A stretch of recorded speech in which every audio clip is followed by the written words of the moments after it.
Hey, just a quick recap. Here is how we added that leave of absence. So we go to settings and then sections, and you'll notice here that I've already added that here. So I'm going to go ahead and show you a quick one here. I'm going to go to a new course, go to settings, then sections, and then click there, and then there's a drop down. We're going to add that section.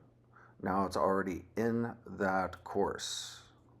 We're going to go to people, and I'm going to take me for example. I'm going to go to edit section, and I'm just going to take me out. I'm going to take me as an inactive student and put me out. You'll see right here it's inactive leave of absence. That's going to record it now. Now, everything that I've done activity-wise is still going to be in the system, but it's going to show that I'm now currently an inactive student without concluding me as a student. You also see in the roll call as well, but more importantly, you're going to see it here, down here at the course analytics.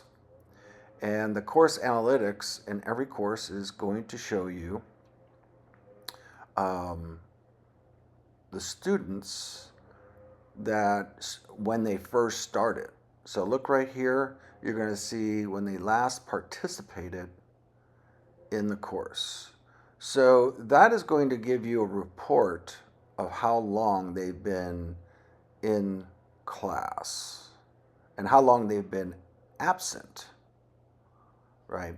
Here's a report that you can run on these as well. And also there is a place in admin that I showed you online. If you have any questions, feel free to reach out. Otherwise, thank you.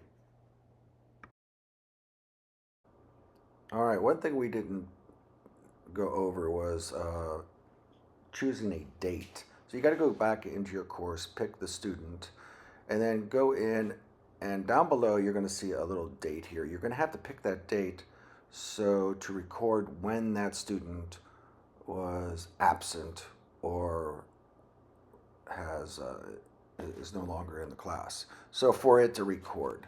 So make sure you do pick that date. All right, now I'm going to show you how you can run a report using the same course. You go to grades, and then what you do is you can run just the report itself, right? Like normal. So you export the entire grade book. But in this case, we're going to apply a filter, right? So let's go over to the apply the filter, hit sections, and don't forget to click LOA, right? But you also have to click the button above it too, right? The course. So make sure you hit that one, and then you go and export the entire grade book. This is going to tell you the students that are LOA. I hope this tutorial was of some help.